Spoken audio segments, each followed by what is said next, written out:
முதல் கேள்வி. இந்திய அரசியலமைப்பில் நாடாளுமன்றம் எந்த 2 சபைகளை கொண்டுள்ளது? விடை பி. மக்களவை மற்றும் ராஜ்யசபா. இரண்டாவது கேள்வி. சுயாட்சி அமைப்புகள் இந்தியாவில் முதன்மையாக எதற்காக உருவாக்கப்பட்டன? விடை சி. உள்ளூர் நிர்வாகம். மூன்றாவது கேள்வி. பஞ்சாயத்து ராஜ் அமைப்பு எந்த ஆண்டு இந்தியாவில் அமல்படுத்தப்பட்டது? விடை டி. 1992. நான்காவது கேள்வி. மாநில முதல்வர் யாரால் நியமிக்கப்படுகிறார்? விடை சி. மாநில ஆளுநர். ஐந்தாவது கேள்வி. மாநில சட்டசபை உறுப்பினர்கள் எவ்வாறு பதவியேற்கிறார்கள்?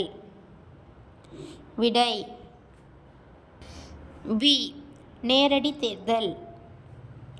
ஆறாவது கேள்வி.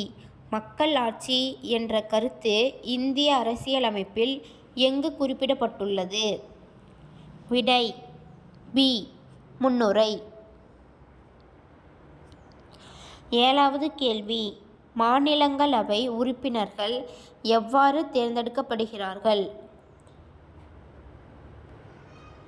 விடை பி. மாநில சட்டசபை உறுப்பினர்கள். எட்டாவது கேள்வி. சட்டம் உருவாக்கும் அதிகாரம் யாரிடம் உள்ளது? விடை பி. நாடாளுமன்றம். ஒன்பதாவது கேள்வி. மூல உரிமைகள் இந்திய அரசியலமைப்பில் எங்கு குறிப்பிடப்பட்டுள்ளது? விடை டி. 3ஆம் பகுதி. பத்தாவது கேள்வி. மாநில ஆளுநர் பதவிக்காலம் எவ்வளவு? விடை சி. 5 ஆண்டு. நாம் இப்போ 10 கேள்விகளுக்கு பதில் சொல்லியிருக்கோம். இதோட மதிப்பெண்ணை தெரிஞ்சுக்க கீழே இருக்கிற மதிப்பெண் காட்டு அப்படிங்கிறத நீங்கள் கிளிக் பண்ணால் எத்தனை ஆன்சர் கரெக்டாக சொல்லியிருக்கீங்கன்னு காட்டும்.